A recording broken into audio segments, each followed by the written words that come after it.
Wahanthok Leiba Punsi episode number 22 asida mayam punamakpu Bro Thockchom na taramna okcheri ayaki platform ayaki page ayaki channel asida nauna follow to biragliba nauna subscribe to biragliba ayaki nungsijaraba viewers mayam punamakpu su ayakna tanja silawjaraga welcome to Zari. Loina na how kiba months kaya dagi years kaya dagi haku follow to biriba subscribe to biriba haki videos pu yeng biriba viewers kudingma pusu hak na noluk chari amasung thagat chari. For the benefit of the new viewers, ayaki channel asi thudogna entertainment kumba natraga jokes kumba ga mari thudogna lainarjadi ayaki channel asi da maruoina punsi da mai pakpada mateng pangba support tauba elements natraga factors punsi asi karam haina by design success oigani haibagi matangda kanaba mateng pangba machak sing yawba adugumnaba contents ayaki channel ayaki page asida experience to bigani masi ayaki punsigi life purpose ki ayaki vision gi ayaki mission gi mari leinaba ayaki movement succeed by design haiba movement aduga mari leinaba effort ama oina ayakna tauzabani ayaki pandamasi thoidokpa YouTuber ama oiba natraga media influencer ama oiba adugumlaba objective nachade hariba objective adu thamba miyoi kaya amasu lai makoisu contents mayama semi hariba makoigi effort sing dusu ayakna respect tauzai. However, ayaki pandam sidi tongali ayakna punsida remote village amadagi hauzaraga corporate vice president ama phauba yaujarakpa amasung punsida chaitheng kaya thengnajarakpa yamna challenging oiba childhood financially yamna awaba phibam da leirakpa amasung ayhaku guide to binaba leibirakaba aina chaliba lambi si karambana chumano karambana aran mano haibadu aingoda takpinaba natraga aina chatlaga hangjanaba adugumlaba guide leiraktaba aina chachariba lambi asi aina chacharuba lambi adu ayhaki haurakpham duda leiriba miyoi singna chatnaba lambi dagi khar tonganba lambi ama oikhibana maram moiraga ayhaku mateng pangningba kaya leiragasu ayhakna makhoi hangzabagi natraga mateng laujabagi opportunity leijaraktaba maram asimagna basis oiraga punsida mistake kaya taujakhiba ayhak even depression da changduna ayhaki punsi si phauba temsil lage haiba phibam adu yawna chacharuba at the same time ninghanaba tawdana punsida progress tawbada ayhakna best level da ayhaki ahenba effort thadaraga consistently action lauraga lakpana maram oiraga mayamna nungsibiba universe na nungsibiba amasung ayhaki mentor singna ayhakpu guide tawbirakpa nungsibiba mayam asina maram oiraga ayhakna punsida success oiba journey ama chatpa ngamjarakpa ayhakna author ama oijarakpa TEDx speaker ama oijarakpa punsida miyoi kayagi punsida ayhakna khardang oirabasu evaluate tawba ngamjakhiba India gi amasung worldwide mai pakaba miyoi kayaga samnajarakpa makoidagi tamsinbagi opportunity fangjarakpa punsida more than 400 corporate job career professionals ka work tawjarakpa makhoi punsida aihakna evaluate tawjarakpa mioi lakh amadagi henba businessman and businesswoman gi punsida aihakna evaluate tawjakiba sigi journey sida tamsilakpa aihaki learnings loina na aihaki 15 years ki research on how to succeed in life by design haiba hiram du dai hagna research tawjarakpa haiba mayam asi aihakna encapsulate tawjaraga social media da share tawba yaba content sing adu aihakna free of cost irei cha sing gi damakta Meitei macha sing gi damakta aihakna Wahanthok Leiba Punsi haiba platform asi semjaraga ngasi gi mirol amasung tungi mirol na punsi da mai pakpagi effort thadarakpada progress oiba lambi da sangsilakpada kanaba machak kanaba guidance kharada oirabasu ihagna phanganba yanabagi damakta tugi pandam da ihagna aihaki platform asi semgachabani masi movement amani masi aihaki punsi gi life ki purpose amani vision amani punsi aihaki punsi gi mission amani hariba effort asi hariba khongjang asi aihakna ngamjaba mongda aigi punsi gi aroiba miku phawbada continue tawjage haina aihakna decide tawjai aihakna pandam thamjai hariba aihaki pandam asida yaragadi mioi kharadangi punsida oirabasu mai pakpagi lambida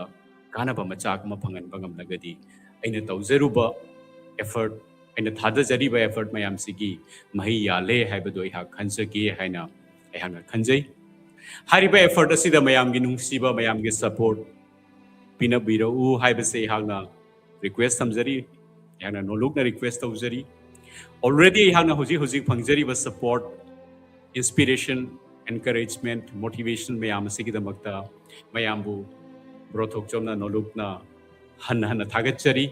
amasung yaragadi hariba effort asi Meitei macha khuding makta yohanba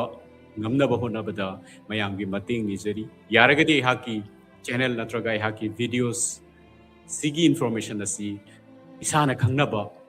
Meitei macha kharadang urabasu makoige share to view haibase haki nolokna thamjaba request ni yaragadi Manipur ki mapanda leiba India ki mapanda leiba prithvi sigi any jaga da leiba Meitei macha khuding makka yaragadi masi makhoida phanghanbada adumgi mateng aihakna nijari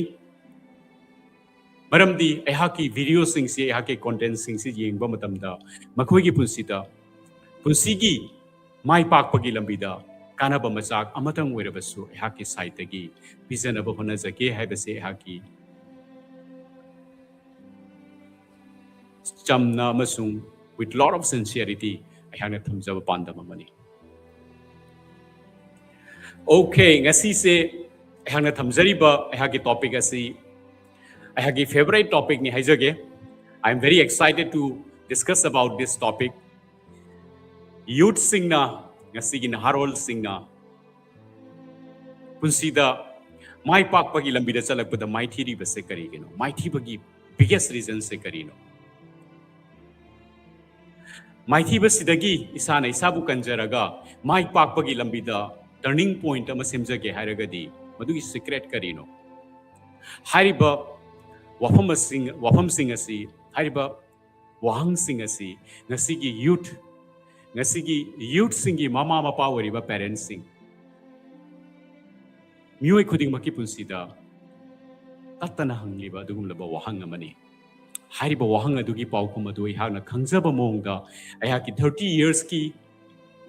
corporate experience amasung coaching experience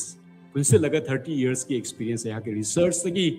khangjaba malem gi sagnairaba mioi ke aga samnajaba sidagi tamsinjaba sidagi phangjarakpa aihaki knowledge khara sidagi aihana khangjaba khara share tawjage mayam gi feedback mayam gi opinion haibirau mayam gi opinion mayam gi feedback na maram moiraga aihakna tawjari ba aihakna changsinjari ba effort asida hena mapung phaba effort ama khongjang ama ohenbada mateng pangbiu haina thamjage.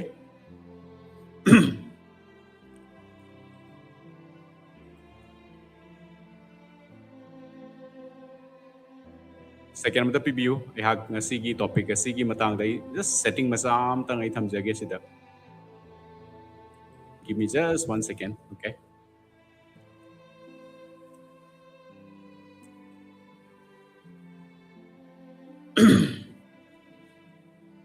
Ahan bada ihang na thamjaning isi. Ahan bada ihang na lakshaning isi. Topic a sigi mari lena to niko. Yam favorite of topic ni I have yam na pamjaba topic ni. Ngasigi youth sing na ngasigi naharol sing na karigi no punsi da maithiribase. Masidagi isana isabu kanjaraga rescue tawjaraga mai pakpagi lambida purakpada darkar tariba hariba turning point adu purakpada darkar tariba top secret singo karino aihang na ngasi thamjadori se ahan bada aikoigi overall India gi perspective thamjage amasung international loiba aikoigi global platform da leiriba reality sida sukhara thamjage maramdi aikoigi punsi gi mai pakpa natraga maithi ba haibase tha amagi natraga chahi amagi thodok wera oi punsi da mai pakpa natraga maithi ba haibase sahi tara sahi kun natraga punsi supagi thodok ma werakani asigumlaba topic ama discuss tawba kanda aikoigi leijariba district natraga state khaki discuss tawraga yarawai maramdi masida impact lakadori basi aikoigi country sida natraga globally leiriba phibam sing sidagi su impact mayam ma influence mayam ma lakani hari basi mayam yabiningi ko maram sina basis oirakanda aihagna ansi discuss tawbada India gi oiba data points number khara haijage loina na international level number khara haijage ihan bada ihang na hojani se atai ge sunate malem sida leiriba mai pak pagi chang mai pak pa mioi singse sidagi mu ai further oina step am sasage ko malem sida leiriba sen paiba mi singi chang se ko natraga malem sida leiriba sen thumgi total oriba sale gi amount se sigi 80% sales se paisa se 20% mi singi makutta lei malem sida karigumba lupa lakh ama lei aina khan taragadi 80,000 rupees se malem sida leiriba mioi khudikuna pariba paisa se ina kunba lairaba middle category de leiba mioi khudimuna pariba paisa se total punsalaga karimba for example ko khudam moina haiba nuaina ba lupa lakh amani haijarage lupa lakh ama malem sida leiba mioi khudimuna punsilaga paiba taragadi lupa lakh simagi 80,000 rupees se only 20% missing a pie aduga lemhoriba 20,000 rupees se lemhoriba 80% missing na pie kharaga na sing na baya next example amaga karakup na thamjage malem sida prithvi sida mi chama khak lai haina lorase ko mi chama lai haina lorasi mi chama sigi khutta total pariba paisa se lupa lakh amani haina lorase aduda akoina study taruba kanda phangjari se atai kari sunate lupa lakh simagi 80,000 rupees se mioi kun ni khutta leye lemhoriba mioi marifu do 80 people 80 persons makoi ki khutta leye se only 20,000 ne 20,000 makoi de yenaraga leye this is the reality see oiri se karigino only 20% mioi sing 80% sale paraga nuairaga punsi se lai ko aduga lemhoriba 20% sina 80% sorry lemhoriba 80% sina 80% mioi sina 20% sales hai yenaraga wana lay sidamu khwaidagi highest oiba mioi top 2-3% lothokradi ba angka se yam thina mukhoina khenarakani ba mathematics se ai du da changsin jararoige ai thamjari ba point adu broadly thamjakhra ina khanjai matang daina lakchaningi se All India Survey on Higher Education AISHE 2021 and 22 na kari hai ke hai kanda mioi India da lairiba unemployed oiba thabak tawdaba graduates se masing 1 crore dagi heli ko ani su do mai lakchaningi se India da 4.3 crores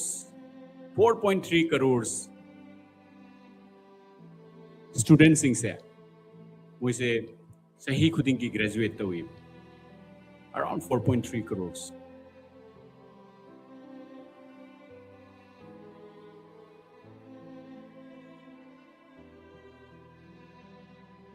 sorry 4.3 crores students singse graduation natraga higher education ki damakta makoi se attempt tawi sahi amada 4.3 crores students singse graduation natraga higher education ki damakta makoi se attempt tawi makoi digi pass oiri se almost 50 to 60% guba pass tawi ko aduga sida in haizaning ise makoi gi majority oiba mioi singse majority oiba mioi singse moi job phangdi jobless oiraga lay sidamu aina matang sida ina lakchaning ise atai ke sunate India gi IS haijarase IS thaba IS natraga IPS attempt toba music haijarake India gi IS amasung IPS punsilaga attempt toba mioi gi chang se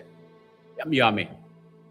the attempt to be music in chang high drinking mamang the isimu swajage coaching id aspire to be IS kumba IPS kumba thaning ba coaching tamba music chang se coaching class to be music chang se almost 50 lakh tagi 1 crore ne say hu denge 50 lakh to 1 crore students sing se aspirants sing se IS natraga IPS phangna bagi makoi se attempt to makoi se aspire to makoi se coaching class to sen thadai matam thadai pusigi khwaidagi important oiraba young oringagi matamda akoi matam invest hoyi time invest hoyi energy invest hoyi ko adugi matungda actually phangiba result se turn out se karino mioi 50 lakh to 1 crore sahi khudingi aspire toriba coaching loriba se masina actually number of IS and IPS clear ohelise kayano mi chanipan dagina lising ama natra lising ama cham asi khaktani IS natra IPS ta clear orise sahi amada adu idi lehori ba 50 lakh 1 crore aspire to orise moi punsi se moi future se kamain tawni hangba yaba wahang ni ko masi sahi ama nate sahi khuding gi oriba phenomenon ni sina khoi gi sorak na job kana to da leire ko khoi gi job phangba natraga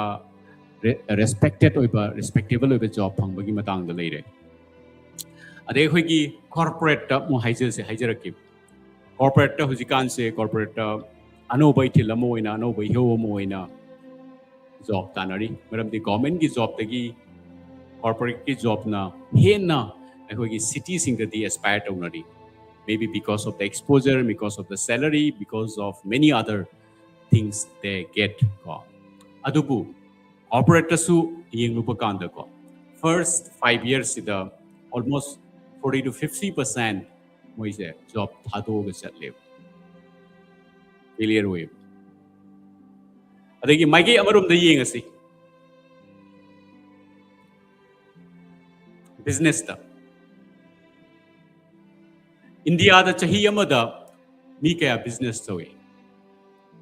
India da huzik ehang na data ama survey ama yengba kanda ko survey government ki survey ama yengba kanda report ama yengba kanda in uzari se chahi amada almost 1.6 lakh anova company form tawi ba company ni ko hai se Isam chamna dukan am phamaga dukan am hangdoga tawba business na te ko. Adu yauragadi adu number do yam wangani du ge accurate number do database leitabani na database leitabani ha what tawzararoi ge registered tawba company ki masing ke 1.6 lakh companies sahi amada registered tawi makhoi mayam du gi marakta businessman business kaya success hoy kaya khaijarake number se tabada dum shock hoini ba surprise hoini ba company ma hangbu matamda dream kaya ga loina na ina si company se natraga si business se hauba kanda punsi da mai pakani punsi da sinai sen talhan gani profit pi gani future ama same gani ai next generation ki future su same am gani dream kaya ga loina na company ma hawi natraga business am startup hawi laiba thibadi sumaina hawiba business sing sigi marakta 90% of the businesses fail in the first 5 years of starting the company. Company singse hauraba matungda ahan ba chahi manga gi manungda 90% of the businesses fail. Simagna maram moiraga kari hoige hai kanda akoi gi capital thadaruba capital mangi akoi gi future gi dreams mangjeruba manglando kintherai kaitherai masagi future mangai masagi confidence mangai mayamda ai correction machamtang ai tawjage matang sida ina ngasai kenogi all India survey on higher secondary all India survey on higher education AISHE 2021-22 gi report matungina ina panjaki ba graduate ki matang do ai amanga repeat tawjage to the correction machama leire the total number of enrollment ko chahi amada koigi graduate natraga higher education da enroll tawri se 4.3 crores ni ko aduda pass tawri se 1 crore plus ni ko chahi amada the lemhori ba mayam se enroll tawraga fail uri se 3.3 crores over 3 crores students se sahi to the fail uri ne enroll tawra matung makhoi ki future se karini higher studies sahari se for example masi se IIT IIM OBI masi se graduation icham chamba graduation OBI any other professional higher education ki course OBI this is a valuable government ki data ani ko admission loro matung da enroll tawro matung da crore mari enroll tawbada crore ahum se fail oi ne ba crore ahum se ki future se kari oi doino ba adugi matung da only 14 to 15% se moi job fangani ba adugi lemhori ba mu students ni kar doino mo koi ki future se kari oi doino ahang na pizen aba honari se tai krisna te ko aikoina school karakko matamda college tamakko matamda aikoida aikogi kunai sena aikogi kairoi lekaina aikogi senior sing aikogi parents sing na piri ba impression se karino unsida mai pakado bani okay that's great masi yaninge mai pakado ni unsida one second yeah unsida mai pakado ni unsida success oigadawni am chume yam phajaba yam chumba wafam ni ko agi damakta ibu nusibagi haibi bani adu regadi problem se to the intent to the nateba problem se how the neighbor how can I be successful how do I succeed in life sigi matang se karam ta expertise leite unsida Wahanthok laina success oiba unsi ama hingraba aikogi society sida aikogi inat sida sorry aikogi kunai sida mioi kaya lege punsida mai su pakraba punsida meaningful oiba success achieve tawgraba punsida masagi punsida mai su pakpa senthum su paiba nungai aifaba ingtapa family amasu hingba fidam ningai oiba mioi misakama identity amasung masana masaidam ka semamba samasida positively impact piramba tungi generation gi damakta phaba thaba kar tawramba masibangni ko wahanthok leiba punsi harise wahanthok leina mai pakpa harise asigumna hingkraba asigumba punsi ama hingkraba mioi kaya aikogi surrounding ga leige masi mag leitabasini ko aikogi kaya tare awatpa haiba taragadi adugumba mioi ama aikoina karingbo oiba ngamlagadi I can say that we are becoming successful. Aikoigi surrounding the leriba aibu nungsibiba aibu mai pakhaningba senior sing baru mapang sing natraga I well wisher parents sing na like tamo sorry larik ta mai pak na bohono school thare college sa kahalle imai pa gi wana tanjarak pa sel tum aduda angamba arai pa thadare pusigi khwaidagi important oriba matam nahawringa gi punsi lovsing pangal khuding mak growth oriba energetic oriba positive oriba matam dugi important oriba sahi kaya sahi kun manga karigu matam sahi kuntra ai education da invest awre spend away. Madugi matungda karigumba mai pakko punsi masemgat pangamdragadi. For example, ngasai student oi haijage. Higher studies ki damakta mahak attempt tawrure, enroll tawrure, time, effort, money kaya ma invest tawrure. Sagi IAS ki damakta aspire tawruriba. Sahi ama ani ahum mari sang honaraga coaching class tamaga sen invest tawraga matam manghan bairo ko matam invest tawraga sel invest tawraga energy thadaraga honarure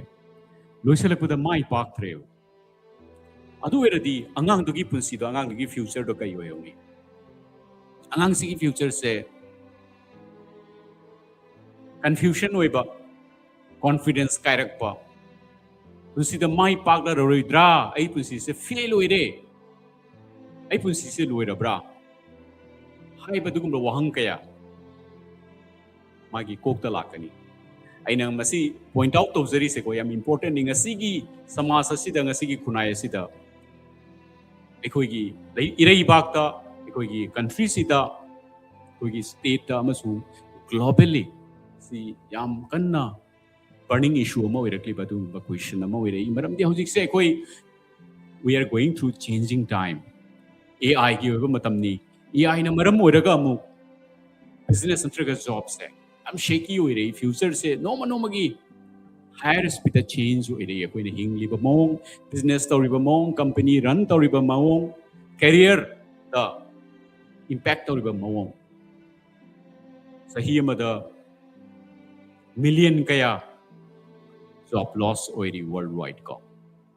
mase sahi amagi thodung ate continuously covid ki matam dagi horaga covid 19 gi matam dagi horaga housing power se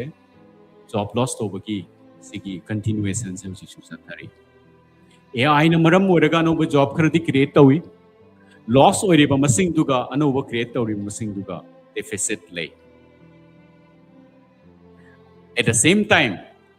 job tagi othahan khraba job loss oi khraba new singduna newly create tawriba job singa aduda mo occupy tawbagi makoida competency late skills late aduna job loss oi khraba mioi singdo 90% of them moi se unemployed oina hingbagi maram lai oire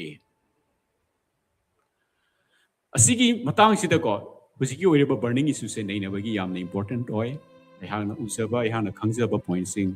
haijabani makha tana thamjage ko asumna makoigi sangsel loriba effort adu da karingumba success oidaba taragadi akoi punsi se confidence mangai sen matam mangkraba matungda confidence se mangak pataragadi makoigi lemhori ba punsi do adugi meaning leirakti ꯑꯩꯈꯣꯏꯒꯤ ꯂꯦꯝꯍꯧꯔꯤꯕ ꯄꯨꯟꯁꯤꯗꯨꯗ ꯑꯅꯧꯕ challenge ꯑꯃ ꯂꯧꯈꯠꯂꯒ ꯄꯨꯟꯁꯤꯗ turn around ꯇꯧꯔꯒ ꯃꯥꯏ ꯄꯥꯛꯄꯒꯤ ꯂꯝꯕꯤꯗ ꯑꯃꯨꯛ ꯆꯪꯁꯤꯜꯂꯛꯄꯒꯤ ꯀꯣꯟꯐꯤꯗꯦꯟꯁꯇꯣ completely ꯃꯈꯣꯏꯒꯤ ꯄꯨꯟꯁꯤꯗꯒꯤ ꯃꯈꯣꯏꯒꯤ ꯀꯩ ꯍꯥꯏꯇꯥꯔꯦ ꯃꯈꯣꯏꯒꯤ ꯃꯁꯥꯗꯨꯗꯒꯤ ꯀꯝꯄ꯭ꯂꯤꯠꯂꯤ ꯃꯥꯡꯈꯤ ꯋꯥꯟꯁ ꯑꯁꯤ ꯃꯥꯡꯈꯤ ꯇꯥꯔꯒꯗꯤ ꯑꯩꯒꯤ ꯄꯨꯟꯁꯤꯁꯦ ꯁꯤꯕ ꯉꯥꯏꯕ somehow ꯀꯔꯤꯒꯨꯝꯕ ꯈꯔ ꯇꯧꯔꯒ ꯄꯨꯟꯁꯤꯁꯦ ꯂꯦꯟꯕ ꯃꯁꯤ ꯅꯠꯇꯅ ꯑꯇꯩ ꯄꯥꯝꯕꯩ ꯂꯩꯔꯦ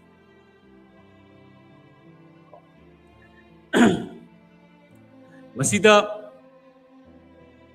ꯑꯩꯍꯥꯛꯅ ꯍꯥꯏꯖꯅꯤꯡꯉꯤꯁꯤ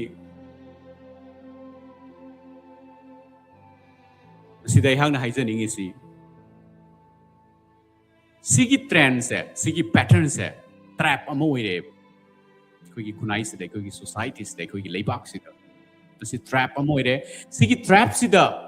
ꯆꯪꯉꯒ ꯏꯁꯥꯅ ꯏꯁꯥꯕꯨ ꯀꯩ ꯍꯥꯏꯇꯥꯔꯦ ꯃꯥꯏꯊꯤꯕꯒꯤ ꯂꯝꯕꯤꯗꯨꯗ ꯏꯁꯥꯅ ꯆꯤꯡꯁꯤꯜꯂꯤ ꯑꯩꯈꯣꯏꯒꯤ ꯃꯩꯔꯥꯟꯕꯤꯅ ꯃꯍꯥꯛꯀꯤ ꯃꯊꯋꯥꯏ ꯂꯧꯔꯒꯗꯧꯕ ꯃꯩꯗꯣ ꯑꯗꯨꯗ ꯆꯣꯡꯁꯜꯂꯒ ꯃꯁꯥ ꯁꯤꯖꯕꯗꯣ ꯑꯗꯨꯒꯤ ꯇꯥꯏꯞꯇ ꯑꯩꯈꯣꯏꯒꯤ ꯁꯃꯥꯖꯁꯤꯗ ꯑꯩꯈꯣꯏꯒꯤ ꯈꯨꯟꯅꯥꯏꯁꯤꯗ ꯁꯤꯒꯤ ꯇ꯭ꯔꯦꯞ ꯑꯁꯤꯗ ꯆꯪꯉꯒ ꯃꯁꯥꯒꯤ ꯄꯨꯟꯁꯤꯗꯣ ꯃꯁꯥꯒꯤ ꯐ꯭ꯌꯨꯆꯔ ꯑꯗꯣ ꯁꯦꯀ꯭ꯔꯤꯐꯥꯏꯁ ꯇꯧꯏ ꯃꯁꯤ ꯎꯖꯕꯗ ꯅꯨꯡꯉꯥꯏꯖꯗꯦ ꯑꯩ ꯊꯃꯣꯏꯗ ꯅꯨꯡꯉꯥꯏꯖꯗꯕ ꯐꯥꯎꯏ ꯑꯩꯅ ꯃꯃꯥꯡꯗꯁꯨ ꯄꯟꯖꯈ꯭ꯔꯦ ꯑꯩꯒꯤ ꯄꯨꯟꯁꯤꯗ ꯑꯩꯉꯣꯟꯗ ꯒꯥꯏꯗ ꯄꯤꯕꯤꯔꯛꯅꯕ ꯂꯩꯔꯛꯇꯕꯅ ꯃꯔꯝ ꯑꯣꯏꯔꯒ ꯑꯩꯒꯤ ꯄꯨꯟꯁꯤꯗ ꯀꯌꯥꯔꯛ ꯃꯥꯏꯊꯤꯈꯤ ꯑꯩꯒꯤ ꯄꯨꯟꯁꯤꯗ ꯁꯥꯏꯟꯇꯤꯐꯤꯛ ꯑꯣꯏꯕ ꯃꯥꯏ ꯄꯥꯛꯈ꯭ꯔꯕ ꯑꯩꯍꯥꯛꯅ ꯄꯨꯟꯁꯤꯗ ꯌꯧꯅꯤꯡꯂꯤꯕ ꯄꯟꯊꯨꯡꯐꯝ ꯑꯗꯣ ꯌꯧꯈ꯭ꯔꯕ ꯃꯤꯑꯣꯏ ꯑꯃ ꯁꯛꯁꯦꯁ ꯑꯣꯏꯈ꯭ꯔꯕ ꯃꯤꯑꯣꯏ ꯑꯃꯅ ꯀꯔꯤꯒꯨꯝꯕ ꯑꯩꯒꯤ ꯈꯨꯠꯁꯦꯡ ꯑꯁꯤ ꯄꯥꯏꯔꯒ ꯂꯤꯗ ꯇꯧꯕꯤꯔꯝꯕ ꯇꯥꯔꯒꯗꯤ ꯍꯥꯏꯔꯤꯕ ꯃꯤꯁꯇꯦꯛ ꯃꯌꯥꯝꯗꯣ ꯑꯩ ꯇꯧꯔꯝꯂꯣꯏ ꯑꯩ ꯄꯨꯟꯁꯤꯗ ꯗꯤꯄ꯭ꯔꯦꯁꯟꯗ ꯆꯪꯉꯝꯃꯣꯏ ꯑꯩ ꯄꯨꯟꯁꯤꯗ ꯏꯁꯥꯅ ꯏꯁꯥꯒꯤ ꯄꯨꯟꯁꯤꯁꯦ ꯇꯦꯝꯁꯤꯜꯂꯒꯦ ꯍꯥꯏꯅ ꯈꯟꯕꯒꯤ ꯃꯤꯀꯨꯞꯇꯣ ꯂꯥꯛꯂꯝꯃꯣꯏ ꯑꯩꯒꯤ ꯄꯨꯟꯁꯤꯗ ꯑꯦꯆꯤꯞ ꯇꯧꯖꯔꯛꯏꯕ ꯁꯛꯁꯦꯁ ꯑꯣꯏꯕ ꯖꯔꯅꯤ ꯈꯔꯁꯦ ꯁꯤꯗꯒꯤ ꯌꯥꯝ ꯑꯍꯦꯟꯕ ꯊꯥꯛꯇ ꯀꯣꯔꯄꯣꯔꯦꯠꯇ ꯚꯥꯏꯁ ꯄ꯭ꯔꯦꯁꯤꯗꯦꯟꯠ ꯑꯃ ꯑꯣꯏꯔꯝꯕ ꯀꯣꯔꯄꯣꯔꯦꯠꯇ ꯏꯟꯇꯔꯅꯦꯁꯅꯦꯜ ꯔꯦꯀꯣꯔꯗ ꯀꯌꯥ ꯑꯩꯍꯥꯛꯅ ꯁꯦꯠ ꯇꯧꯖꯔꯝꯕ ꯁꯤꯗꯒꯤ ꯑꯍꯦꯟꯕ ꯁꯛꯁꯦꯁ ꯑꯣꯏꯕ ꯑꯦꯆꯤꯞꯃꯦꯟ ꯀꯌꯥ ꯑꯩꯍꯥꯛꯅ ꯑꯦꯆꯤꯞ ꯇꯧꯕ ꯉꯝꯖꯔꯝꯒꯅꯤ ꯍꯥꯏꯕ ꯑꯩꯍꯥꯛꯅ ꯊꯥꯖꯩ ꯑꯩꯉꯣꯟꯗ ꯒꯣꯚꯔꯟꯃꯦꯟꯠ ꯑꯣꯐ ꯑꯁꯥꯝꯅ ꯅꯨꯡꯁꯤꯕꯤꯗꯨꯅ pride of north east award ꯄꯤꯕꯤꯔꯛꯏ ꯉꯁꯤ ꯀꯔꯤꯒꯨꯝꯕ ꯑꯩꯍꯥꯛꯀꯤ ꯒꯥꯏꯗ ꯑꯃ ꯂꯩꯔꯝ ꯇꯥꯔꯒꯗꯤ ꯄ꯭ꯔꯥꯏꯗ ꯑꯣꯐ ꯅꯣꯔꯊ ꯏꯁꯠ ꯅꯠꯇꯦ ꯄ꯭ꯔꯥꯏꯗ ꯑꯣꯐ ꯗ ꯋꯥꯔꯜꯗ ꯐꯪꯉꯝꯕꯁꯨ ꯌꯥꯏ ꯍꯥꯏꯅ ꯌꯨ ꯅꯦꯚꯔ ꯅꯣ ꯑꯩ ꯄꯨꯟꯁꯤꯗ ꯌꯥꯝꯅ ꯑꯦꯆꯤꯞ ꯇꯧꯔꯦ ꯍꯥꯏꯖꯕ ꯅꯠꯆꯗꯦ ꯑꯗꯨꯕꯨ ꯑꯩꯍꯥꯛꯅ ꯍꯧꯔꯛꯂꯤꯕ ꯐꯤꯕꯝ ꯑꯗꯨꯗꯒꯤ ꯑꯩꯍꯥꯛꯅ ꯂꯥꯛꯆꯔꯤꯕ ꯁ꯭ꯇꯦꯖ ꯑꯁꯤ ꯐꯥꯎꯕꯗ ꯆꯠꯆꯔꯛꯏꯕ ꯖꯔꯅꯤ ꯑꯁꯤꯗ ꯀꯔꯤꯒꯨꯝꯕ ꯈꯔꯗꯤ ꯑꯦꯛꯁꯄꯤꯔꯤꯌꯦꯟꯁ ꯇꯧꯔꯦ ꯂꯥꯏꯐ ꯑꯩꯍꯥꯛꯅ ꯄꯨꯟꯁꯤꯗ ꯃꯥꯏ ꯄꯥꯛꯄꯗ ꯃꯇꯦꯡ ꯄꯥꯡꯒꯗꯕ ꯐꯦꯛꯠꯁ ꯀꯌꯥ ꯄ꯭ꯔꯣꯁꯦꯁ ꯀꯌꯥ ꯐ꯭ꯔꯦꯝꯋꯔꯛꯁ ꯀꯌꯥ ꯑꯩꯍꯥꯛꯅ ꯇꯝꯁꯤꯟꯖꯔꯦ ꯑꯩꯒꯤ ꯄꯨꯟꯁꯤꯒꯤ ꯑꯔꯣꯏꯕ ꯃꯤꯀꯨꯞ ꯐꯥꯎꯕꯗ ꯑꯩꯍꯥꯛ ꯇꯝꯁꯤꯟꯕ ꯂꯦꯞꯆꯔꯣꯏ ꯍꯥꯏꯅ ꯈꯟꯖꯩ ꯄꯨꯟꯁꯤꯗ ꯕꯥꯏ ꯗꯤꯖꯥꯏꯟ ꯁꯛꯁꯦꯁ ꯑꯣꯏꯕꯒꯤ ꯕꯦꯁꯠ ꯁ꯭ꯇꯨꯗꯦꯟꯠ ꯑꯃ ꯑꯣꯏꯅ ꯄꯨꯟꯁꯤꯒꯤ ꯑꯔꯣꯏꯕ ꯃꯤꯀꯨꯞ ꯐꯥꯎꯕ ꯑꯩꯍꯥꯛ ꯂꯦꯟꯖꯒꯦ ꯍꯥꯏꯅ ꯈꯟꯖꯩ ꯑꯩꯍꯥꯛ ꯑꯦꯛꯁꯄꯔꯠ ꯑꯃꯅꯤ ꯍꯥꯏꯅꯕꯨ ꯏꯁꯥꯅ ꯀ꯭ꯂꯦꯝ ꯇꯧꯖꯗꯦ ꯑꯗꯨꯕꯨ ꯇꯝꯁꯤꯟꯕꯗꯤ ꯂꯦꯞꯆꯗꯦ ꯑꯩꯅ ꯍꯧꯖꯤꯛ ꯇꯔꯅꯤꯡ ꯄꯣꯏꯟꯠꯇ ꯂꯥꯛꯆꯒꯦ ꯃꯁꯤꯒꯤ ꯇ꯭ꯔꯦꯞꯁꯤꯗꯒꯤ ꯑꯩꯈꯣꯏ ꯀꯔꯝ ꯍꯥꯏꯅ ꯊꯣꯛꯑꯒ ꯄꯨꯟꯁꯤꯗ ꯃꯥꯏ ꯄꯥꯛꯄꯒꯤ ꯂꯝꯕꯤ ꯄꯨꯟꯁꯤꯗ ꯁꯛꯁꯦꯁ ꯑꯣꯏꯕꯒꯤ ꯄꯨꯟꯁꯤꯗ ꯕꯥꯏ ꯗꯤꯖꯥꯏꯟ ꯃꯥꯏ ꯄꯥꯛꯄꯒꯤ ꯂꯝꯕꯤꯗꯣ ꯏꯁꯥꯅ ꯀ꯭ꯔꯥꯐ ꯇꯧꯖꯔꯒ ꯀꯔꯝ ꯍꯥꯏꯅ ꯄ꯭ꯔꯣꯒ꯭ꯔꯦꯁ ꯇꯧꯕ ꯌꯥꯒꯅꯤ ꯍꯥꯏꯕꯗꯨꯒꯤ ꯃꯇꯥꯡꯗ ꯑꯩ ꯂꯥꯛꯆꯒꯦ ꯃꯔꯝꯗꯤ ꯄꯨꯟꯁꯤꯗ ꯑꯁꯤꯒꯨꯝꯂꯕ ꯖꯔꯅꯤ ꯆꯠꯈ꯭ꯔꯕ ꯃꯤꯑꯣꯏ ꯀꯌꯥ ꯑꯃꯁꯨ ꯑꯩꯈꯣꯏꯒꯤ ꯃꯥꯡꯃꯛꯇꯗ ꯍꯤꯡꯂꯤ ꯍꯧꯖꯤꯛ ꯍꯤꯡꯂꯤ ꯃꯃꯥꯡꯗ ꯍꯤꯡꯈ꯭ꯔꯦ ꯑꯦꯟꯗ꯭ꯔꯨ ꯀꯥꯔꯅꯦꯒꯤ ꯌꯨꯑꯦꯁꯀꯤ ꯃꯇꯝꯗꯨꯗ ꯑꯃꯦꯔꯤꯀꯥꯒꯤ ꯒꯣꯚꯔꯟꯃꯦꯟꯠꯅ ꯐꯥꯎꯕ ꯑꯃꯦꯔꯤꯀꯥꯁꯦ ꯃꯇꯝꯗꯨꯗꯁꯨ ꯉꯁꯤꯁꯨ ꯄ꯭ꯔꯤꯊꯤꯕꯤꯒꯤ ꯈ꯭ꯋꯥꯏꯗꯒꯤ ꯁꯦꯜ ꯄꯥꯏꯕ country richest country in the world ꯍꯥꯏꯕꯗꯨ ꯑꯣꯏꯔꯤꯀꯣ ꯃꯇꯝꯗꯨꯗ ꯑꯩ ꯄꯥꯁꯇꯒꯤ ꯂꯥꯛꯆꯒꯦ ꯄ꯭ꯔꯦꯖꯦꯟꯠ ꯐꯥꯎꯕ ꯄꯥꯁꯠꯀꯤ ꯃꯇꯝ ꯍꯥꯏꯔꯤꯕ ꯃꯇꯝꯗꯨꯗ ꯍꯤꯁꯇꯣꯔꯤꯀꯦꯜ ꯇꯥꯏꯝꯗꯨꯗ ꯑꯦꯟꯗ꯭ꯔꯨ ꯀꯥꯔꯅꯦꯒꯤ ꯍꯥꯏꯁꯦ ꯃꯌꯥꯝ ꯑꯗꯨꯝ ꯌꯦꯡꯕꯤꯌꯨ ꯒꯨꯒꯜꯗ ꯃꯥꯒꯤ ꯂꯥꯏꯐ ꯃꯍꯥꯛꯅ sen yamna paiba yamna successful oiba mi am oirakpa matamda akhoi gi country du da millionaire oirakpa richest man oirakpa si oirakpa matamda akhoi gi government na magi business investigate tawri ma se nattaba shortcut natraga unfair means sijenarga business taubra unfair means sijenarga sale tanbra natraga business taubra haibadu investigate tawba kanda fault karimata fangide aduna takpadi mase punsida kaisu leramdaba matang dagi phibam dagi punsida yamna henba richest person amo oibase possible oya haibani ngasigi matamda hingliba mioi singi punsi haijage Elon Musk se ngasi prithvi ki richest person ni ko mayam pron na kangi ma ki matang da haidresu ye adu mahak se matamamda $200+ million negative to lai ruba mioi ni bankrupt oiruba mioi ni ngasi dagi jahi kun manga kuntra mamangda jahi kuntra nipu gi manungda bankrupt oiramba phibam dagi prithvi ki khwai dagi number 1 numero uno person in terms of becoming a rich or affluent person kunsi da khwai dagi number 1 oiba sen pipe da dugum bala mioi mo ire sinu takpadi possible ni haibani mado hira na sarakpa platinum na sarakpa mioi na tib aikhoi gumba human being amani Jack Ma China gi ko yamna lairaba khungang amada magi English ngang bagi skill power yaujadaba ngasi phabu da magi English ki accent se magi tonality se khara dum unique koi bani ko matam sang ma English kang bangamdi like tamba almost college loraba matung phawa kona masana tamjaki bani mark se one of the richest persons oi tang pans the mase impact new kya gi punsi the impact oi akoi gi ate is example haijar ke ko Steve Jobs Apple company gi haudom banu pa do mase yamna laibak thiba phiba mada horok ki ba mioi amani luhongdriba pakhang leisabina pokpa love child haiba duni mark se ko reality ni mabu chaiba nate mabu hanthana yengba nate mabu appreciate tawjage hana haijabani quote tawjabani it's a reality mase luhongdriba couple amana pokibani mama mapa mabu pokpiba biological mother aduna biological father aduna biological parents aduna mabu yok pikhide mase mi atopana yoga adopt tawraga sauraki graduate oikide adugum laba mioi aduna prithvi gi khwaidagi chawraba corporate mana sibalame ko sina takpadi sen paibase possible ni haibani Jeff Bezos Amazon gi mapudo mahaksu sigum laba story amani sina takpadi punsida nasai akhoi gi entire aina uja haijaki ba akhoi gi kunai se lairiba akhoi gi country se lairiba youth singse trap amada mairan bina maida songsalaga sibagumna akhoi maithi bagi ongjang da songsan bagi destination du isana songsalaga maithi ba thija bagi fail hoija bagi dum laba trap amada akhoi se pallaga layen on the other hand same time pansida same matam asida same year same era asida kasu laita ba phibam dagi horaga zero dagi horaga prithvi ki number 1 success over prithvi ki number 1 mai pakpa miyo yamasu oinari ba same time pansida same prithvi sida same time sida adudi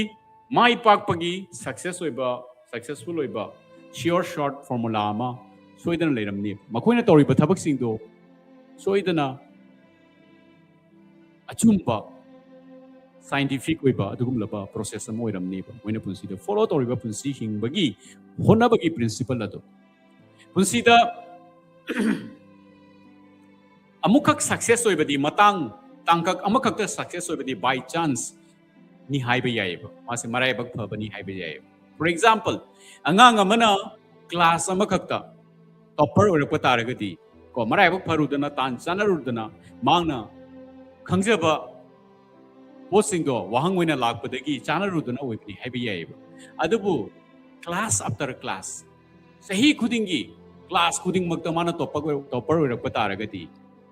mana torido karigumba chumba khara leireba mauna karigumba phaba scientific oiba achumba thabak khara mana consistently tawre haiba se haibam thoib aduna ina lakchaningi se mai pakpagi process ama leibra full proof oiba process ama leibra definitely leib adoidi hanglakto be wahang se sigi process se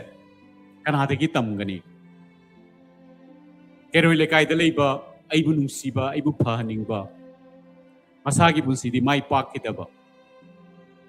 any thaba ma tawna leibo ibe yai ko driver ma ibe yai government ki thabak taw mi ma ibe yai contractor ma ibe yai thabak taw da ba mi oi ma su ibe yai nisa sa ba mi oi ma su ibe yai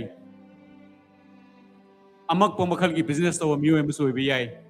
politician ma su ibe yai painter masu ABI, sports person masu ABI. Adubu mai pak pa TV da natraga country sida masak nairapa, koi state da masak nairapa. Natraga miyoi kaya na masya admirable oirapa. Samasta positive impact pi bangam laba. Apaba mai gaida, mai pak pagi mai gaida, mai pak pagi topic tu da mai pak pagi subject tu da. Adugumba miyoi mana karigumba advice pi rakpa oiri. Yes, hyper khantha biyai. Adu nataba. Aibu dinusiba aigi phanabadi khanba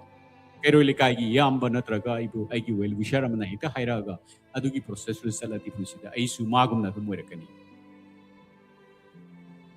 matang sida intent to nate problems sigi specifically sigi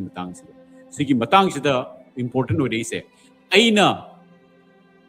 isagi punside apply tawzari ba process ato scientific oibra full proof oibra sigi process ai hana Punsida apply tawzabada sure shot punsida success haibudo achieve tawradra by design punsida meaningful oiba success haibudo achieve tawradra haibudugi surety duniko mathang dalak toise adudi sikhana dagi tamgani karamaina tamgani simatang sta haibetang part tawzake mathang da ina mulak sa toise ahambada Kanadagi tamgani si hai dingi mamangda hang haijaningi se. Akoina basically majorly soy se karino. Ai masim su thamjara mage ko step amaga. Further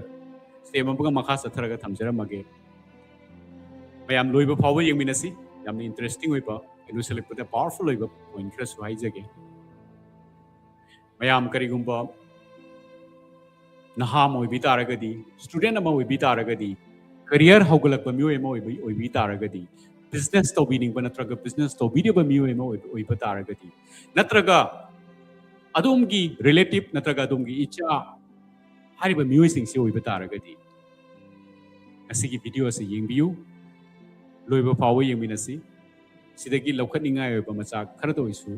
yorakani haibasi haki promise ni haki punsigi 30 years ki corporate amasung coaching experience tagi mioi lising mari henba job career professionals ka work to manager pa more than 1 lakh businessmen and women ga thabak to manager pa the experience tagi learnings lokhat charaga hak research tagi learning lokhat charaga tawzaba share tawzaba dumlaba points kaktani ayang na lakchaning isi akoina fundamentally show ri se karigin so it is a kadaitan. Maram di ayang na problem do karing mo sa kanggo pang magadi solution supurak pada kalay gani. Ayang na problem do bokta kang datara gadi. Ayang na solution do thi pada. Madugi solution perfect do solution do pang gabi ay. Ay ki laina se khong hambani diarrhea ni hay bado kang dragadi ayong da pije dori ba guli se karino. Ayong da pidoriba prescription se karino. Aigi laina se karigumba ihagna Sidi malaria ni haibado khangda taraga dengon malaria hidak kamain tha doino aduna aikoina soiri se karino kadai dano haibado adui matang da sui yam samna ai ai social media platform sida tambaya ba mong dai hak tamjage adugi matungda mu haibase soi basina masi oitaragadi sigi solution se kamaina ikoi phangani kanadagi phangani maramde ikoi punsi da success oida ba yati sigi trap sida sigi trend sida isagi punsi manghan ba yate isagi punsi mang ba hai sai gi next ki generation su mang bi chances adum wana lai haiba sigi matang dai hak ai hak na khangjaba thidan zaru bakra do share tawjege minute amatang mayam break dominasi mayam leibiu ngasigi topic si interesting oigani isagi yamna interesting oiba topic ni minute amatang break tawjege thank you so much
Mayam Prongpu Thagachari.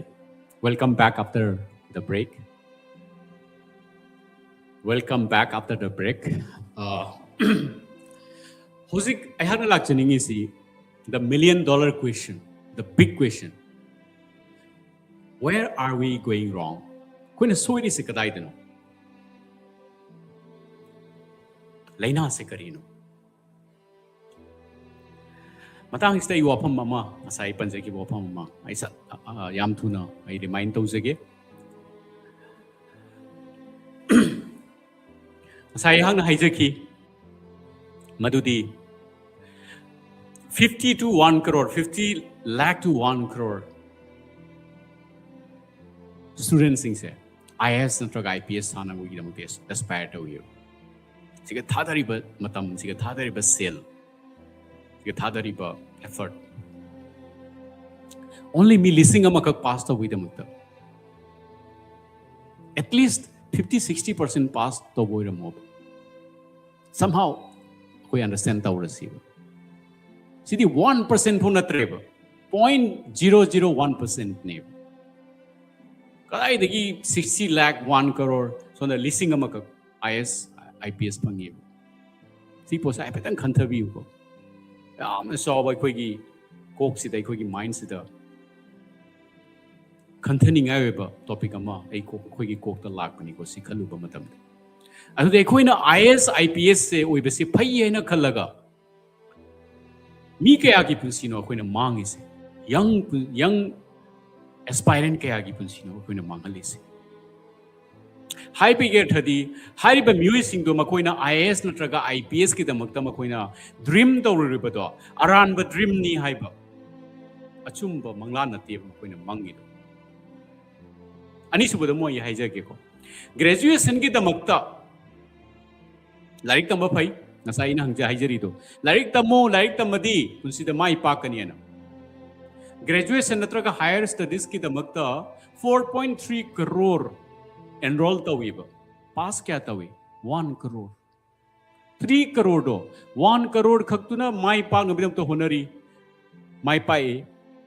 at the same time 3 crore mi ki punsi se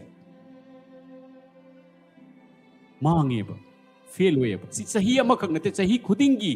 year after year thopa pattern ni base सिगी लाइना सिगी trap से सही अमखक नते लाइबक की सही खुदिंगे तुम थोई अदुदी crores of Indian youth अखोई मणिपुर गिसु मणिपुर का population मरी लेना ना अदुगी relevant होइबा चांगदा तुम सुमाइना तुम मांगम गनी को अखोई मणिपुर नबु खरे हेलमसु याय graduate ओइबा फावबा ngamde graduate ओइरबा मतुंग दमु crore अमखक graduate or higher studies dagi pass tawraga adudagi only 15 16 17% mioi singsina mu job pangi lehori ba mi sing to graduate sing to karino mo khoi punsi da tawduris masina ni ekhoi gi khunai sira laina amanaris matang sira i hawa ma lakse ge ko mari laina rake punsi da khwai dagi success oigraba mioi sing khara ina ming pan gi ko Steve Jobs hairami ko aina Steve Jobs sai punsi da khwai dagi hena admire taunari ba mayam na iPhone ko iPhone ai se ubada admire tau da ba pam da ba ni leite ba asigumba company asigumba products se mana create tawrami Steve Jobs ina punsi da yam sin pai ba myo ema success oi ba myo ema oi ki punsi da मियोई क्या की पुंसी पृथ्वी पुंब the impact होई मागी iPhone है product से launch तौनी है ताबद अहिंग दगी क्यू लेपनरगा नाई बि यावरी एप्पल है कंपनी सिगी टोटल कंपनी दुगी वैल्यू दो इंडिया एज अ कंट्री चौक्रब कंट्री से पृथ्वी की क्वाई दगी है ना मिसिंग यामलब कंट्री से सिगी टोटल जीडीपी दो सिगी टोटल अपुन ब जीडीपी दो दुदगी है ना वांग ब वैल्यूएशन की कंपनी नी मान से मिसे एप्पल है कंपनी से माना हौजिति मा लैखिद्रे माना सेंगल मिसे दुने सिगी मिसे ग्रेजुएट नतीब कॉलेज से की ड्रॉप आउट ने अदुदी एखोय मी माई पाक पुइ द मक्ता पृथ्वी की ख्वाइदगी माई पाक रब मी तो ग्रेजुएट ओइरम देब सिगी लाइन सिदा अदु एखोय माई पाक पसे ग्रेजुएट नत्रदि माई पाक ते हाइबसे चुम्मी ब्रो आइना हाइसे लाइक तंब फत्ते लाइक तंब चुमदे हाइजब नचदेको आइना लाक्तोय पॉइंट से लारिक तंबसे मियोय खुदिंगमक की नत्ते हाइबसिनी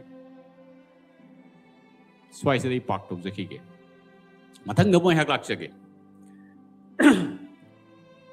मथंग गमोय हाक लाक्सगे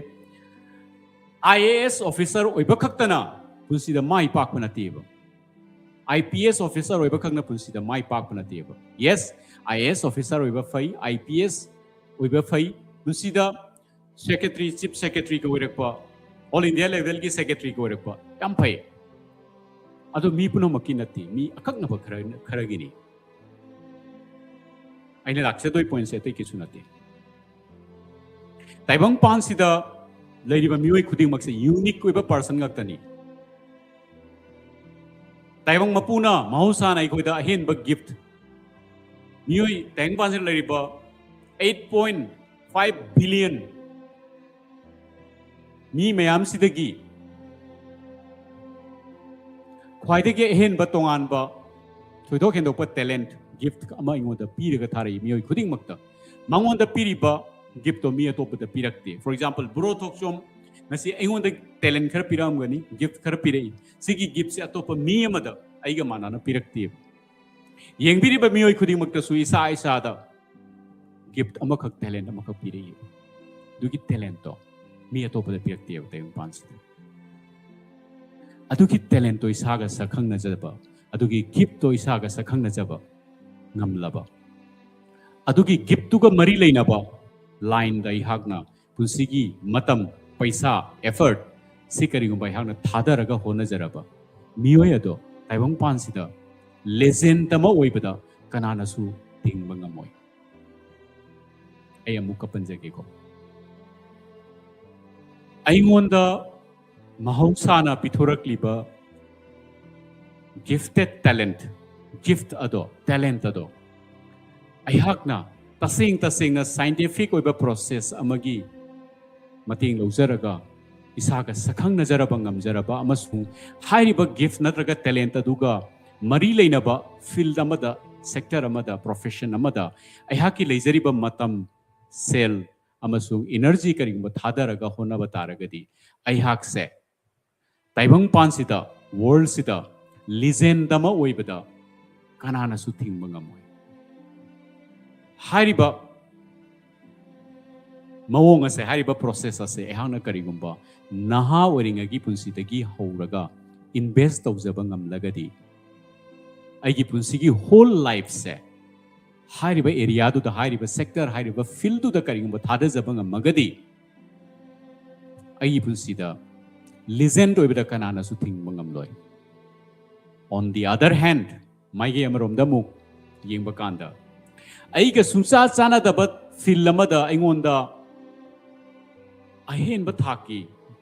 cell matam energy thadaba taragasu aigi kaimta kanaroi mai pa oye ngasai IS ki damakta hona jaruba IS da fail urakpa higher studies ki damakta hona jaruba result of fail urakpa adugumba mioi mo irakaniba ngasi Lata Mangeshkar se tayang panda saknai raba singer am oiki saknai raba singer am oiki mahaki khonjel mahaki isai tabla tayang pan sida impress oidaba puning hudaba mioi kana su leiti puning huningai oiba thamoi yoba adugumlaba khonjel puthokpa ngamba sei sakpa ngamba adugumlaba talent amani legend amani Lata Mangeshkar se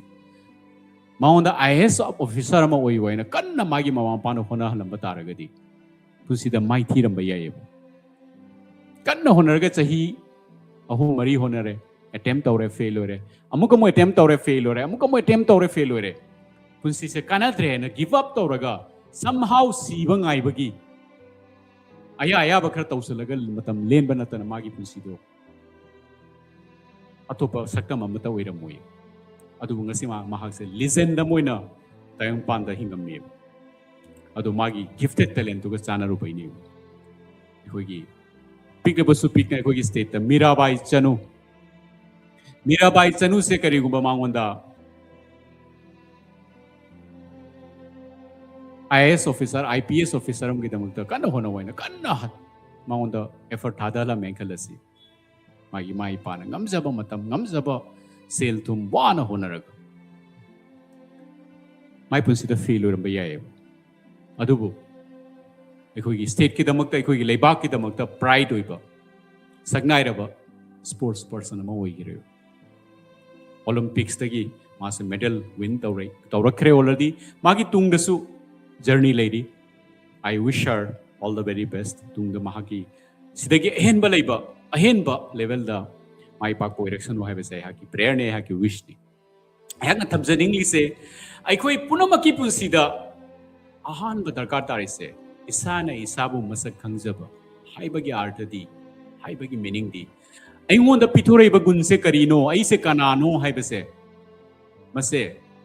khangjaba sineba laibak thibadi unfortunately haki research sagi phangjaba se 99.9% aikhoi gi samaj sida ko we khunai sida masigi wang sigi paukum phangdana siraga satki aibang sida sahi lakh tagi hena mioi bagi punsi se hinga ban tin kang dona dum ko kaya tare sanga su tin kang su dum po ga dum siki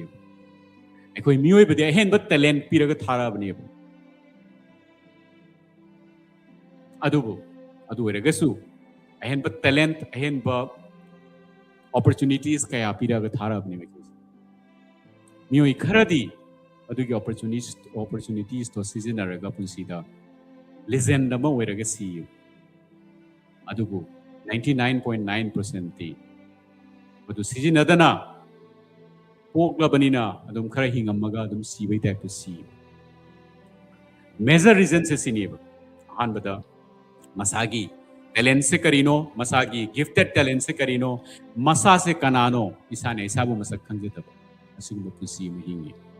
ahanba ekhoi major problems se sini koina haijaning se haki research the based over haki mentor sing ngai ngonda guide to birakpa haki pusi gi journey dagi phangjarakpa adugumlaba samlaba amasung very powerful weraba see fact money reality money second to BBI sing thaksage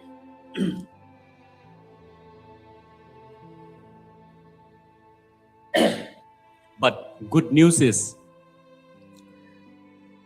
sigi potse ꯑꯩꯈꯣꯏ ꯈꯪꯂꯕ ꯃꯇꯨꯡꯗ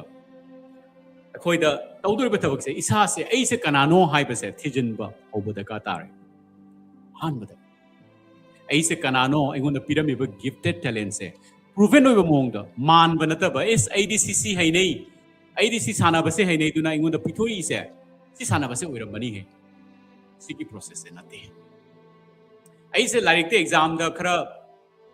mark ꯋꯥꯡꯅ ꯐꯪꯉꯦ ꯑꯩꯉꯣꯟꯗ ꯄꯤꯊꯣꯛꯏꯁꯦ ꯁꯤꯒꯤ ꯁꯕꯖꯦꯛꯁꯦ ꯑꯣꯏꯔꯝꯕꯅꯤꯍꯦ ꯍꯥꯏꯕꯗꯣ ꯁꯤꯒꯤ ꯄ꯭ꯔꯣꯁꯦꯁꯁꯦ ꯅꯠꯇꯦ ꯁꯤꯗꯤ ꯃꯥꯟꯕꯅꯤ ꯁꯤꯗꯤ gas ꯇꯧꯕꯅꯤ ꯑꯩꯅ ꯍꯥꯏꯁꯦ ꯁꯣꯂꯤꯗ ꯑꯣꯏꯕ ꯄ꯭ꯔꯨꯚꯦꯟ ꯑꯣꯏꯕ scientific oiba process ta isana isabu masak khangjaba adugi process lei ko sigi process lei hairiba processing do somehow follow tawkraba mioi sing ni punsi da legend da mori se punsi da mai pais exactly sigi matang si ne ine punsi da kathok chari se aina punsi da research tawjari ba ina tamsinjari ba se ai hojik corporate 27 years plus 3 years I coaching to jara matung da sai tamsin ba lepchate Texas ki US ki Texas ki university di amagi makhada tayongpan ki saknai raba sakmai pak raba mioi ki agi makhada akoi ki mentorship ki makhada tamsin jari sida ina lakchaning gi bawahang se akoina tawningai oiba thabak se karino sorry tawningai oiba thabak se koi ki tawpham thokpai koi ki thabak se Punsi da tasing na ay mai pakpa punsi ama hingage punsi da meaningful oiba success haibado achieve toramage tungi mirol gi damakta impact piramba yaba society da impact toramba yaba aisagi sel tumda sagi name and fame da as an identity tayangpa da miyamna samas da miyamna respect tawnaba engundagi tamjage haina follow tawning ba dugum laba mioi ama oige haina khanba taragadi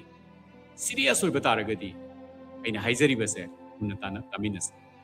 karigbai punsi se yare yadum hingi sina dum smai hingaga whatever oiba mongda ko let it be as it comes aina karigumba dugi philosophy du ko hingba taragadi to don't important oina lawdra su kaide adu punsi da mai pakpa gi damakta serious oiba taragadi ai hakna hojik share tawjaga dori base Unatamina siko. Hujik akoina problem se khangam matung da akoina hona dori se ahamada isana isabu masak khangjabagi scientific oiba process to adu thiba mata ka tare isana isabu aise kanano haibado wahang hangbada masak khangjabada proven oiba mongda sungsoi soidana I talent se sini haibado confirm oiba mongda ko aina madu gi wahang dugi paukum ama hijaba sange ko Now the question is, hai bese kanana pibangam gani. Sigi cham bapoti. Taibang pansi da, akoina sahi kun manga kuntra. Sigi quite the important word about growth oringi, using pangal sawringi. Matam positive energy laringi matam. Now ringi sahi kun manga akoina invest oriba education system set. Sina punsi da karam haina practical life ta mai pakani haibagi process se masida taklati sida sigi topic sida karigumba expert oiraga hadoram bataragadi punsi ki practical oiba life ta sangsilakpada karim te struggle oiram oida masigi education system sida what is masini sahi kun manga se sangrama matam ni sahi kun manga isana invest tawraga ai pusida ai se kanano ai masak khanghan birakte ai gi pusida practical life the success oidoi se karino pusida khwaige chauba struggle lama pusida struggle ai se susoi soidana mioi khudi maki pusida like setbacks mighty by bisa like adugumba matang da karam haina face tawgani haibagi expertise skill do takpi rakti Punsi da khwaidagi wangba level da chatpai damakta rakar tariba process to karino haiba takpira punsi da aigi khwaidagi mai pak pasakta mai best version of my life haiba kamai to haiba karino haiba sei manga sika talar ai punsi da khoi khuding makse poklai se mi ama oirage isa ki best version do puthomge Leirang mo itaragadi ay se leirang Singareida ay se leirang Tambala ay se leirang Labla Kapukira leirang tu di kangi ko koi kangi why is sing laba koi se koi kangi ay se karam lay noise ang di lay miyoy bang tungan lay mo ina leirang mo ina sema miyo aham ay se karam leirang isana kangjete kariman namdoy no kamay na look to kangi Pata satoira lekang satoira kana gumbagi na kulbagi gamla da satoira aigi best person aigi khwaidagi hena sat mapung phana le sat tam laba leirang ihaki satam do karino adugi person sujana khangdi adudi ai se karamba laino khangbam sange aigi best version do karam haina doge haido aigi sahi kun mangagi formal education systems ningun talak tabnina Masih tambah apa miu ya ma, kita tidur tarik, yang pasti. Amma dia, amma tinggi Hindu dia. Si kenal ini hai berkanta. Si sit ti hau dapat taragadi, si tam hau dapat taragadi. Am important loh bahasa ni kau yang nak jadi ise. Isana isabu masa kangja bamasung, isagi best version da putuga, agi to see the meaningful of success achieved oraga. Sentum puningi santi oba, nungay paba, izzat, agi brand image. At the same time, tungi generation ki apa kaya toramba. Adugum labu miyo yama oi bagi damakta igunda takpi dori ba mise kanano. Si tamam di sange maram di si tam dabatara ke dai kunsi da Meitei dori. Si egi sahi kun mangagi school ta college ta talakti. Kanada ki tamngani udi. Mentor have sidani da kataris. Sigi mentor se kanano igani hai bakanda. Kunsi da mai pa kraba. Aina sasaningi ba jaujaningi ba lambi duda aina thungjaningi ba panthum kamdoro di thungmangam khraba masagi punsida yaragadi zero dagi hauraga kaisu leiram da ba phimam dagi hauraga masana hona jaraga adum ba level amda successfully yau khraba oi pa khraba sanglaba punsigi journey ama chalaba proven noiraba marks sigi journey sida mai pagraba miyo amani hai adum ba successful oiraba proven noiraba miyo ama dagi tamparagadi mana takpangamgani sahi khara chalaba matungda mase mathik chaba mentor amara nattabra haibisu khangmangamani adubu haurakpagi damuktadi sahi haurakpagi damuktadi punsigi journey chatpa haurakpagi damuktadi adugum laba miyoida amadagi adum tamsinba yare higher level phaw chatpa matamda mase mathik chaba mentor ama oiribra natraga oidabra haibinti matamna adum lakpa mongda isu khangakani haibege arthadi eigi mentor se amukna ahenba level chatpai damakta change tawbagi dakar taraibra natraga aigi mentor se dum thamjaraga atopa mentor amani amasu option bagi dakar taribra kusida pusilakpai dakar taribra haibase journey to chaba patungda khangakani I can guarantee you I site gi assure tawjage asumna mentor thizaraga mentor amagi guidance makhada satpata nadi see the my park by have said. So it drop on from awakening. Mang bagi soy bagi chance late. Track to the Satpakala, track to the like talk about the could see pirate things. Hey, then a sally to track Lambiki side to Langre. Track to Langre, I'm chang away things like a new. See, I'm important way. Equina. Asigi punsida, because naisida. Party ama chatpai damakta lunch sama topai damakta picnic ama chatpai damakta ko. Upalising kaya ting thuye. Punsigi tung koina punsi supasima Meitei ba punsi dagi mai pak pa punsi ama da onthok pa ngamba. Completely sike magical loiba dugum laba aingonda power ama hapa ngamba. Punsi da darka taraba. Unmissable loiba miss toba yadraba dugum laba step adugum laba thabak se mentorship ama thamba se masi thambagi chetna bi se aikhogi khunai se ngasi phawai kuina khangdri amdri adubu taibong panda mai pakraba mioi khuding maki punsida not a single one is missed out from what I am saying haizari ba se mi success oigraba mioi ama phawba masidagi leithoga nanthoga sen ki triko ꯃꯈꯣꯏꯒꯤ ꯄꯨꯟꯁꯤꯗ mentor ꯑꯃ ꯁꯣꯏꯗꯅ ꯂꯩ ꯑꯃ ꯅꯠꯇ꯭ꯔꯒ ꯑꯃꯗꯒꯤ ꯍꯦꯟꯅ ꯃꯁꯤꯅꯅꯤ ꯃꯈꯣꯏꯒꯤ ꯄꯨꯟꯁꯤꯗ ꯈ꯭ꯋꯥꯏꯗꯒꯤ ꯄꯨꯟꯁꯤꯗ ꯁꯛꯁꯦꯁ ꯑꯣꯏꯕꯒꯤ ꯈ꯭ꯋꯥꯏꯗꯒꯤ ꯆꯥꯎꯔꯕ ꯃꯔꯝꯁꯦ ꯁꯤꯅꯤ ꯉꯁꯤꯒꯤ ꯃꯇꯝꯗ ꯆꯦꯠ ꯖꯤꯄꯤꯇꯤ AI ꯆꯦꯠꯕꯣꯠ ꯖꯦꯃꯤꯅꯥꯏ ꯃꯌꯥꯝ ꯑꯃ ꯂꯩꯔꯤꯕ ꯍꯪꯅꯤꯡꯕ ꯋꯥꯍꯪꯒꯤ ꯄꯥꯎꯈꯨꯝꯁꯦ ꯃꯈꯣꯏꯅ ꯄꯤꯔꯛꯀꯅꯦꯕ ꯏꯟꯐꯣꯔꯃꯦꯁꯟꯁꯦ available adum oireba information is very easily available almost free now knowledge is available 3 points me am munna tabiyu ko am important with the point na haijeris asigi AI gi matam asida technology na sokholaba matam asida information and knowledge je adum available oireba freely ayamba knowledge freely available oireba adubu knowledge sina karigumba information sina punsida mai pakpagi guarantee piba ngamba posak ama tool ama oramba taragadi tabang pansida AI sina du chokhalaba matamda technology sina chokhalaba matamda miyoi khudingmak success oiramgani miyoi khudingmak success oiramgani success oidrise karigino information na success ohenba ngamde miyoi bada knowledge na miyoi bada success ohenba ngamde success ohelise hariba knowledge hariba information do karam haina igi punsi da sijenarige igi punsi gi mapung pharaba best version oba lairang do adumaina dugi saktam do phangna satkai rakpada hariba information singse hariba knowledge singse karam haina sijenarige karamba tangkakta karamba mawong da sijenarige haibdo adura depend tawi aina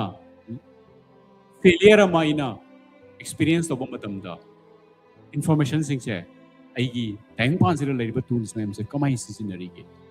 aina successful loiba tangka kama experience story matamda high information high knowledge singse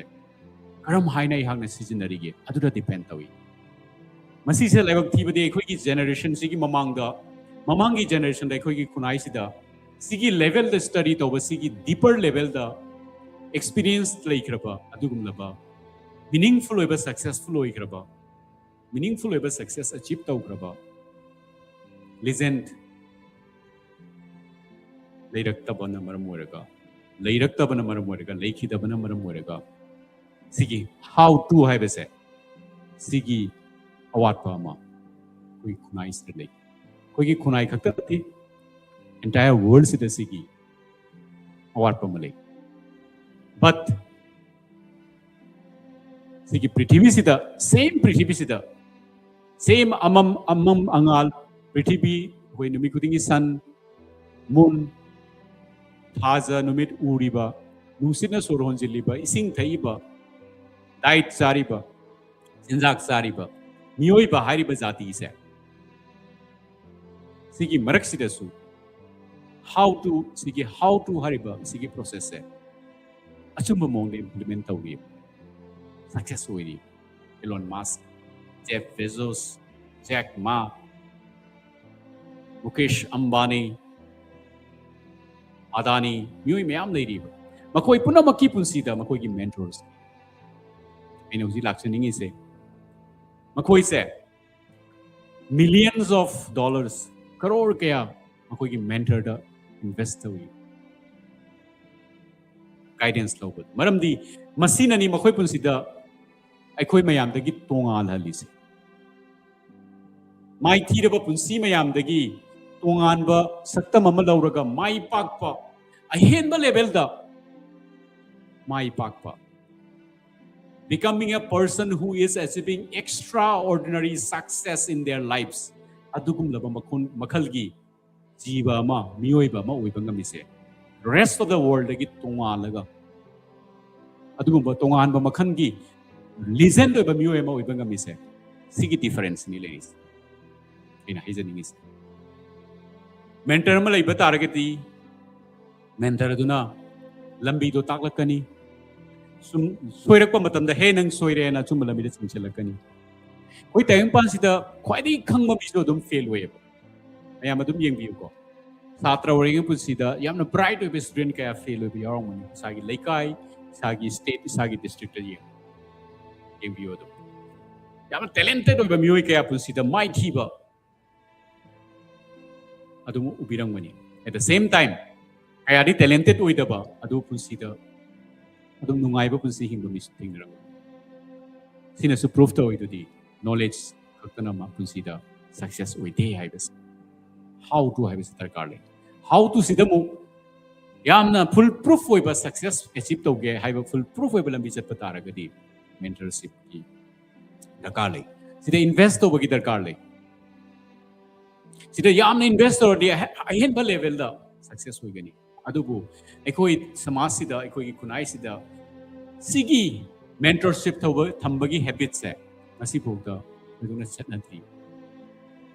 ꯃꯁꯤ ꯊꯝꯕ ꯃꯤꯑꯣꯏ ꯈꯔꯁꯨ ꯑꯗꯨꯝ ꯂꯩꯇꯕ ꯅꯠꯇꯦ ꯃꯈꯣꯏꯁꯤꯡꯕꯨ ꯃꯥꯏ ꯄꯥꯏ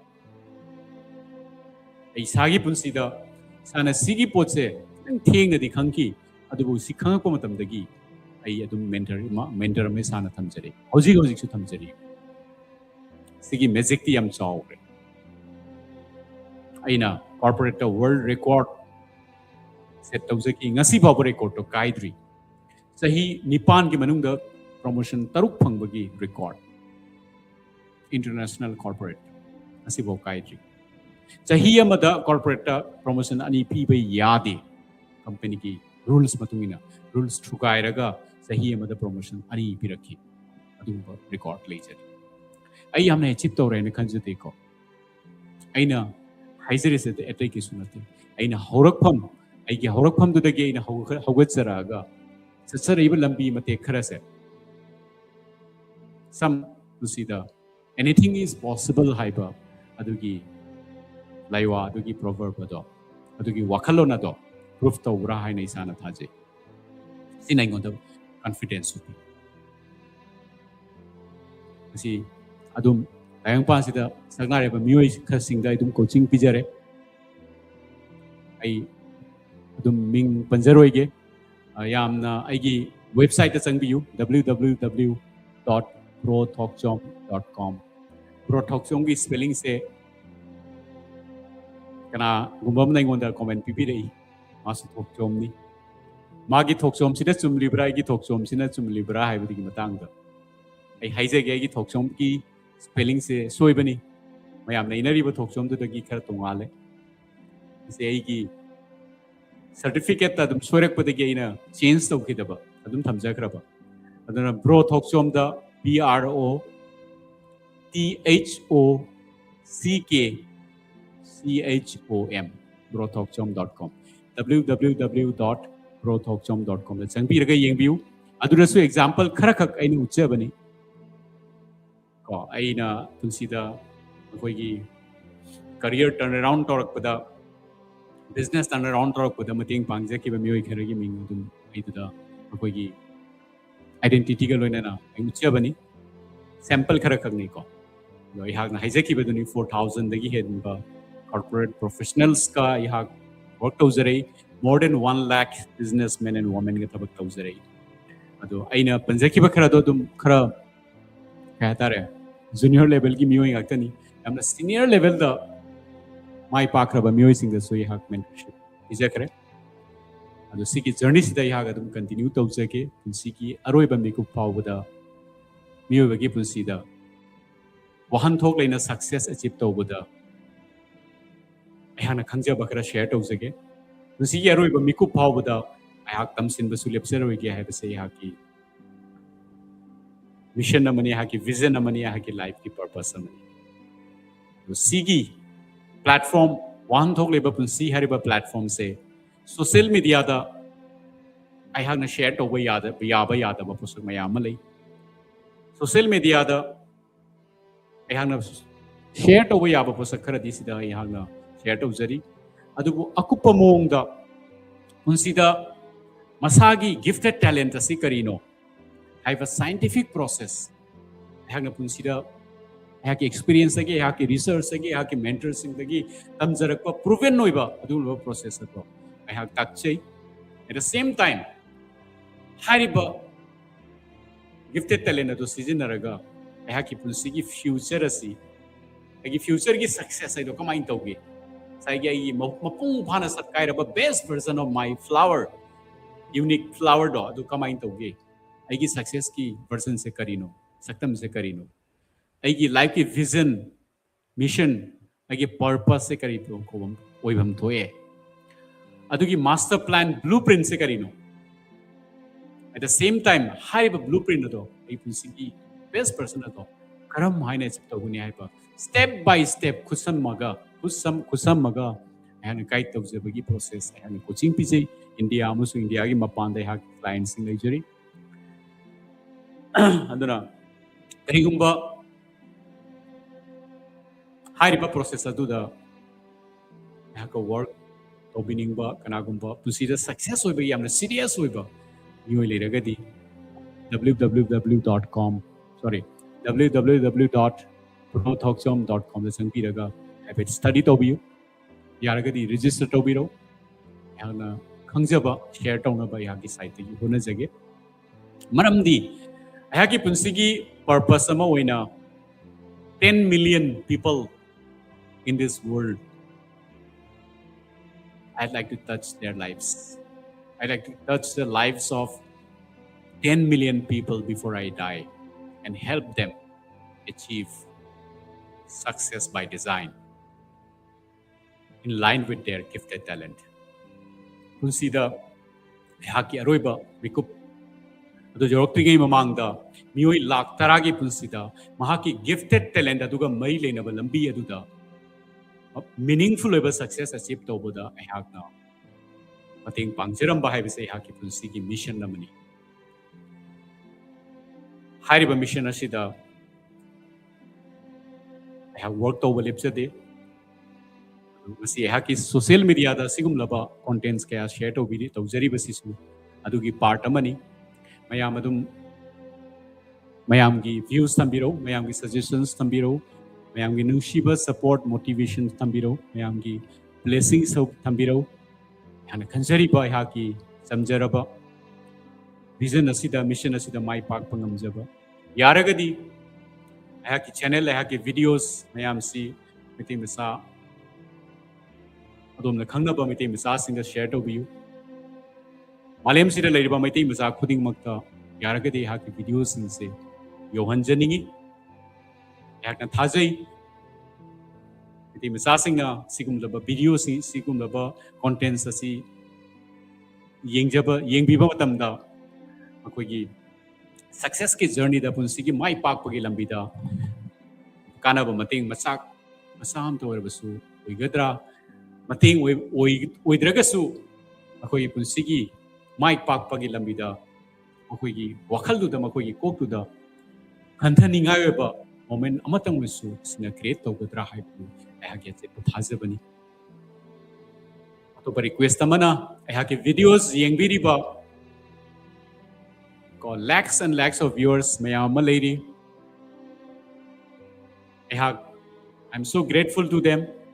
ko ina ahage videos ahage contents yengbi bagi tamagta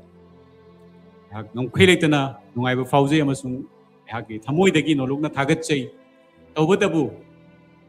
Yengbiriba Mayamdugi Marakta 95% the Haki channel, Haki page, follow Taude, subscribe Taude, Masimag na Maramuraga, and the key video Sima Yengbikakasu, and the key video Sima Yengbikakasu, Matangi, Haki, Kanaba content, Amanatraga, Kanaba video, Malak Pakanda, we missed Taugani, Karigma subscribe Tautragadi, Karimbo, follow Tautragadi. Yaragadi, Haki channel, Haki page, follow Taubiu. Subscribe to you, Hibasi, Haki, no longer Tamzaba. Request ni